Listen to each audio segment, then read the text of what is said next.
નમસ્કાર નમસ્કાર નમસ્કાર નમસ્કાર અને આગાસ થઈ ગયો છે તમારે બોર્ડની પરીક્ષાનો અને હું પપડું લઈને વગાડવા આવ્યો છું મોસ્ટ આઈમીની બિન અને એમાં પણ આજે જોવાનું છે મસ્ત મજાના 2 માર્ક્સના 2 પોઈન્ટર સવાલ અને આ સવાલની અંદર તમારે શું કરવાનું છે ખબર છે આ જેટલા પણ સવાલ આપું છું સવાલ કરી નાખવાના એટલે ઇસકો કર ડાલા તો રિઝલ્ટ લાઈફ નહીં રિઝલ્ટ સિંગલ આલા બરોબર છે ચાલો તો હવે શરૂ કરીએ આજના મસ્ત મજાના સેશનને અને આ સેશનની અંદર આપણે કયા કયા ચેપ્ટરમાં કેટલા માર્ક્સના 2 માર્ક્સના 3 માર્ક્સના 4 માર્ક્સના સવાલ કેવા આવશે સૌથી પહેલા આપણે સેક્શન બી નો બરોબર સોરી પાર્ટ બી નો સેક્શન એ કરીશું પછી બી પછી સી બરોબર છે તો ચાલો શરૂ કરીએ આજના મસ્ત મજાના ધમાકેદાર સેશનને તોડું ફોડું લેક્ચરને અને એમાં પણ સૌથી પહેલા ચેપ્ટર નંબર 1 આવે છે એમાંથી કયા ટોપિક કરવા કેવા સવાલ કરવા અને સાથે સાથે જો આ સવાલ તમારા માટે યુઝફુલ રહેતા હોય તો તમારા મિત્રો જોડે ચેનલને કઈ રીતે શેર કરવી એ તો તમને ખબર જ છે તો તમારે શેર કરી દેવાની છે વિડીયો જો પસંદ આવતો હોય તો લાઈક નું બટન દબાવી દેવાનું છે અને પહેલી વાર ચેનલ ઉપર આવ્યો હોય તો સબસ્ક્રાઇબ નું બટન દબાવીને બાજુમાં બેલ આઇકન છે ટન તારા પ્રેસ કરીને જવાનું છે જેથી કરીને પહેલી અપડેટ તમને ખબર પડે કે કયા વિષયનો કયા ધોરણનો કયા ચેપ્ટરનો કયા વિષયનો વિડીયો અપલોડ થયેલો છે ક્લિયર ચાલો તો શરૂ કરીએ આજના મસ્ત મજાના પહેલા સવાલથી વિદ્યુત ભારનું ક્વોન્ટમીકરણ બરોબર છે પછી વિદ્યુત ભારનું સંરક્ષણ કુલમનો નિયમ જો અદિશ પૂછે 2 માર્ક્સમાં સદિશ પૂછે તોય 2 માર્ક્સમાં આનો સવાલ બીજો કંઈક આ રીતે પણ પૂછી શકાય કે ભાઈ કુલમનો નિયમ છે એ ન્યૂટનની ગતિના ત્રીજા નિયમને સમર્થન આપે છે તો એ સવાલ પણ પૂછાય છે કે વિદ્યુત ક્ષેત્ર રેખાની લાક્ષણિકતા 2 માર્ક્સમાં પૂછાય તો 4 લખવાની 3 માર્ક્સમાં પૂછાય તો 6 લખવાની બરાબર 6 લખવાની આ અમુક એમ કહે કે સાહેબ 5 થયા 6 બરાબર છે તો 6 લખવાની અને આ 6 લાક્ષણિકતાઓમાં તમારે શું કરવાનું 3 માર્ક્સ મળશે પણ મારે તમને એ કહેવું છે કે ચેપ્ટર નંબર 1 છે ને એમાંથી 2 માર્ક્સના 2 સવાલ આવે છે ભાઈ બહેનો બરાબર છે એટલા માટે થઈને 3 માર્ક્સના સવાલની ચાન્સીસ બહુ ઓછા છે પણ પૂછી શકે ગુજરાત બોર્ડ ચાલો હવે આગળ વધીએ અનંત સમતલ વડે વિદ્યુત ક્ષેત્ર સતત વિદ્યુત ભાર વડે વિતરણ અને torque tau is equal to P cross E આ સૂત્ર તમને સાબિત કરવાનું કે ક્લિયર પછી ઉદાહરણ 1 સ્વાધ્યાય 1 2 10 21 અને 22મો સવાલ જે છે એ તમારો મોસ્ટ આઈપી દાખલા છે ક્લિયર ચાલો હવે મોસ્ટ પ્રોબેબિલિટી છે કે ચેપ્ટર નંબર 1 માં એક થિયરી અને એક દાખલો પૂછી શકે ક્લિયર પણ જો બંને થિયરી અથવા તો બંને દાખલા પૂછાય તો આપણે એની પણ તૈયારીમાં રહેવું જોઈએ ઓકે હવે આપણે જોઈએ કે ભાઈ એના પછી છે સ્થિતિ ઊર્જા ડાયપોલને મૂકવામાં આવે નિયમિત વિદ્યુત ક્ષેત્રની અંદર ચુંબકીય ક્ષેત્ર તો નહીં પણ વિદ્યુત ક્ષેત્રની અંદર મૂકવામાં આવે તો એના ઉપર કેટલી એની સ્થિતિ ઊર્જા આવશે તો u is equal two -p cos θ 2 cos θ 1 આ સૂત્ર તમારે સાબિત કરવાનું છે કેપેસિટર માટે શ્રેણી અને સમાંતર જોડાણનો તફાવત સાબિત કરવાનો છે રેડી અને સમસ્થિતિમાન પૃષ્ઠ ઓપ્શન છે બરોબર આ પૂછવો હોય તો પૂછાય મન મોજી લોકો હોય બરોબર છે અને જેને કામ જ છે પિન મારવાનું એને પૂછવું હોય તો આવો સવાલ પૂછી શકે ક્લિયર ચાલો પછી સ્વાધ્યાયની વાત કરો તો સ્વાધ્યાયની અંદર 2 3 5 7 અને 8 સવાલ છે રેડી આવડા દાખલા છે મોસ્ટ આઈપી દાખલા છે ક્લિયર ચાલો હવે આગળ વધીએ એના પછી ચેપ્ટર નંબર 3 ઉપર ચેપ્ટર નંબર 3 એમ કહે છે કે ઓહમના નિયમની મર્યાદા જણાવો કિર્ચોફના બંને નિયમ વિધાન માત્ર જણાવો અને mobility mu is equal to VD ના છેદમાં ઈ જણાવો ઓકે એના પછી જો ઉદાહરણ 4 છે ઉદાહરણ 2 3 સોરી સ્વાધ્યાય 2 3 4 અને 8 આવડા સવાલ છે આ સવાલ છે તમારા માટે મોસ્ટ આઈપી સવાલ છે ક્લિયર ચાલો હવે આગળ વધીએ એના પછી આ મને એમ કીધું છે કે 2 સમાંતર તાર વચ્ચે લાગતું બળ અને 1 એમ્પિયરની વ્યાખ્યા આપો બરોબર છે અને એના પછી ગેલ્વાનોમીટર જો તમને ખાલી એમ કીધેલું હતું 2 સમાંતર તાર વચ્ચે લાગતું બળ બરોબર છે તો એ 2 માર્ક્સમાં પૂછાય પણ જો સાથે તમને 1 એમ્પિયરની વ્યાખ્યા પણ પૂછે તો સવાલ તમારો 3 માર્ક્સનો બને ક્લિયર ચાલો ગેલ્વાનોમીટરને શા માટે સીધું પ્રવાહ માપવા માટે ન રાખવું જોઈએ એ સવાલ પૂછાઈ શકે અથવા તો હું તમને એક હજી સવાલ લખી દઉં છું કે ભાઈ બાયો સાવર્ટ નો નિયમ લખી સૂત્ર જણાવો ક્લિયર અહીંયા તમારે બીજું કાંઈ કરવા નથી ખાલી નિયમ લખવાનું અને સૂત્ર લખવાનું છે બરોબર કોઈ એક્સ્ટ્રા કરિક્યુલર કાંઈ એટલે કાંઈ ક્લિયર ચાલો ઉદાહરણની વાત કરીએ તો સોરી સ્વાધ્યાયની વાત કરીએ તો 2 4 8 6 2 4 5 6 7 8 9 બરોબર છે એટલા સવાલ છે તમારા માટે મોસ્ટ આઈપી છે ક્લિયર ચાલો ઓહો यहाँ पे आएगा 5 6 7 8 9 ઓકે ચાલો હવે આગળ વધીએ એના પછી તો કે ડાયા પેરા અને ફેરા મેગ્નેટિઝમ ચેપ્ટર નંબર 5 માં આવી ગયા હવે ડાયા પેરા અને ફેરા આ કરી જ નાખવાના આના ઉપર હું સતારો કરું છું બરોબર છે. આનો વચ્ચે કોઈ ભેદ પૂછી શકે અથવા તો કોઈ ઇન્ડિવિજ્યુઅલ પૂછાઈ શકે. આવડું આ સમીકરણ 3 માર્ક્સનું છે પણ 2 માર્ક્સમાં પૂછવું હોય, રેડી, કોઈને ઘૂમરી જાગી હોય તો આવો સવાલ પૂછી શકાય. ક્લિયર. મેગ્નેટાઇઝેશનની વ્યાખ્યા, એકમ અને પરિમાણ પૂછી શકે. અને સાથે સાથે સ્વાધ્યાયનો છઠ્ઠો જે દાખલો છે એ પણ મોસ્ટ આઈએમપી દાખલો છે. ક્લિયર. પછી છઠ્ઠા ચેપ્ટર ઉપર આવી જઈએ તો ફેરાડેનો નિયમ છે, લેન્ઝનો નિયમ છે. બરોબર છે. લેન્ઝનો નિયમ પૂછાય તો કેવો પૂછાય? તો કે લેન્ઝનો નિયમ જણાવો, લેન્ઝનો નિયમ જણાવો અને સાથે સાથે તમને એમ કે ભાઈ એકાદું ઉદાહરણ આપી સમજાવો. ક્લિયર. બાકી કોઈ એટલે કોઈ બીજો સવાલ ન પૂછાય. બાકી આ 4 માર્ક્સનો 3 માર્ક્સનો પણ સવાલ છે. ઓકે. પણ 2 માર્ક્સમાં પૂછે તો એ પ્રમાણે જ એનો કન્ટેન્ટ લખવાનો હોય. ક્લિયર. ચાલો પછી અહીંયા ગતિકીય ઈએમએફ પૂછી શકે. બરોબર છે. ગતિકીય ઈએમએફ, ગતિકીય ઈએમએફ. ઓકે. ગતિકીય ઈએમએફ પૂછી શકે. પછી પ્રેરકત્વ એટલે શું? આવડા સવાલ ઉપર પણ હું અત્યારે આ 2 સવાલ ઉપર છે ને હું અત્યારે સતારો કરું છું. આ બંને સવાલ ઉપર હું અત્યારે સતારો કરું છું, કારણ કે પ્રેરકત્વ ઘણીવાર પૂછાય છે કે અન્યોન્ય અથવા તો આત્મપ્રેરકત્વ પણ પૂછાઈ જાય છે. એની વ્યાખ્યાઓ સ્પષ્ટ કરવાની કહે છે, એના એકમો લખવાના કહે છે. આ સવાલ મોસ્ટ આઈએમપી છે. પછી આત્મપ્રેરકત્વ એલ ધરાવતા ઇન્ડક્ટરની અંદર સંગ્રહિત ઉર્જા U = 1/2 Li² સાબિત કરવાનો દાખલો પણ પૂછાય છે. થિયરી પૂછાય છે, સોરી. બરોબર છે. અને એની અંદર જો ઉદાહરણનો વાત કરીએ તો 7 અને 10મું ઉદાહરણ, અને સ્વાધ્યાયનું 7, 8 અને 6ઠ્ઠું ઉદાહરણ સ્વાધ્યાય. બરોબર છે. અચ્છા, હવે હું તમને એમ કહું કે આની અંદર ઓલો એક દાખલો પણ આવે છે. બરોબર છે. U = 1/2 B² μ0 આવું સાબિત કરવાનું પણ તમને કે. અથવા તો આત્મપ્રેરકત્વ L, રેડી, ને આપણે કેમાં કન્વર્ટ કરવાનું છે? પ્રવાહની સંદર્ભમાં. બરોબર છે. પછી આટાની સંખ્યાના સંદર્ભમાં એવું પણ તમને સાબિત કરવાનું કે.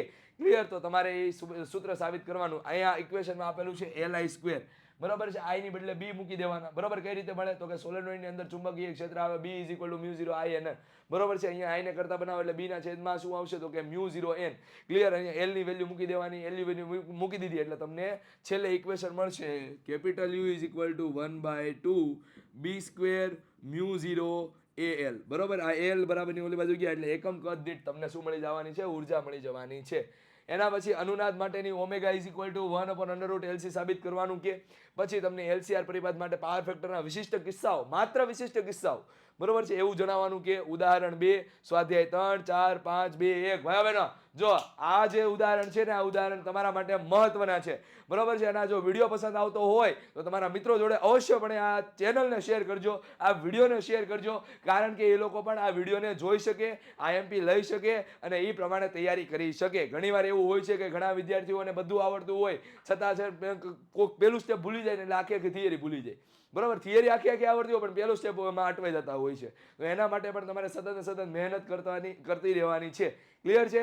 ચાલો હવે આગળ વધીએ. એના પછી ચેપ્ટર નંબર 8 વિદ્યુત ચુંબકીય તરંગોની લાક્ષણિકતા. આની ઉપર હું અત્યારે છે ને રાઉન્ડ કરું છું, કારણ કે આ ચેપ્ટર છે ને 2 માર્ક્સનું છે અને અત્યારની બ્લુપ્રિન્ટ પ્રમાણે આ ચેપ્ટરને 2 માર્ક્સમાં MCQમાં સમાવેશ કરવામાં આવેલો છે.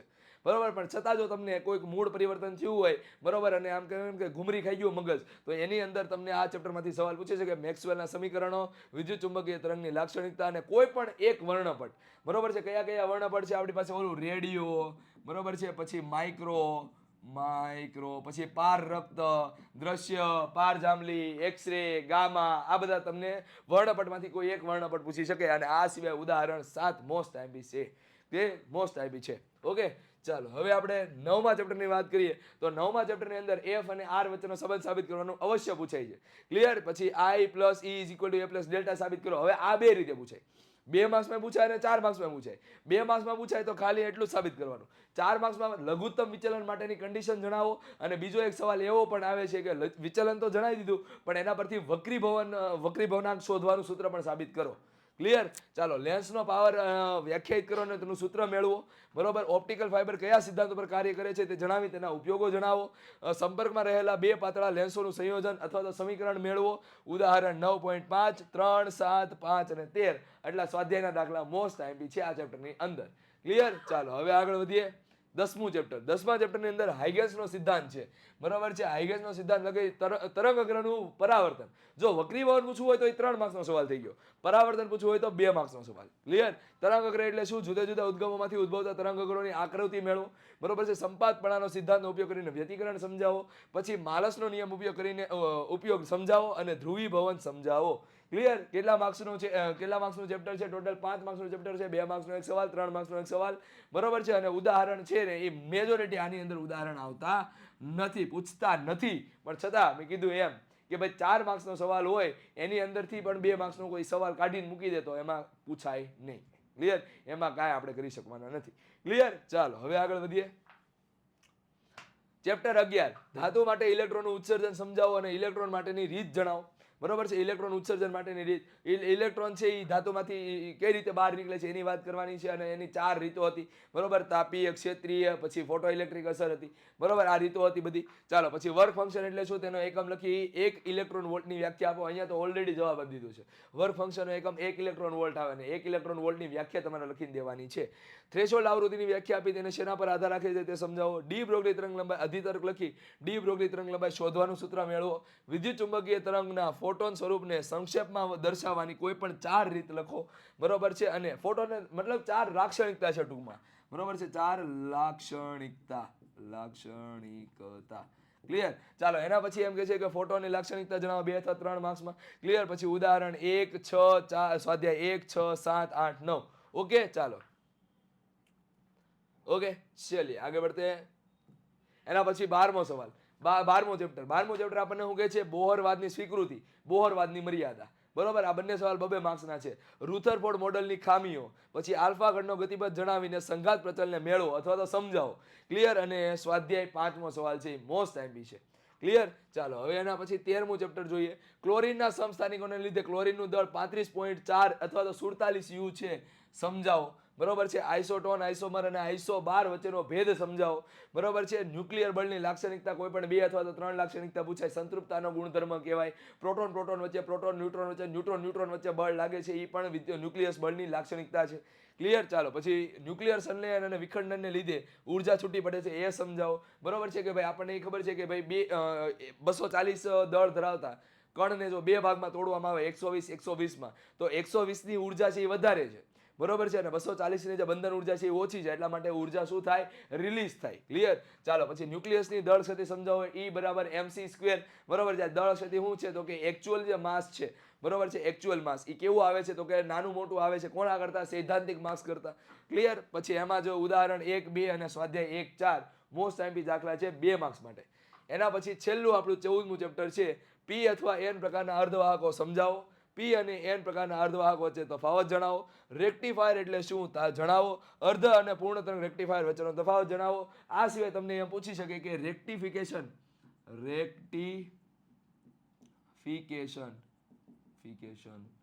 સમજાવો. બરોબર છે. રેક્ટિફિકેશન સમજાવો. આની સાથેનો જ સવાલ છે. Sorry, rectification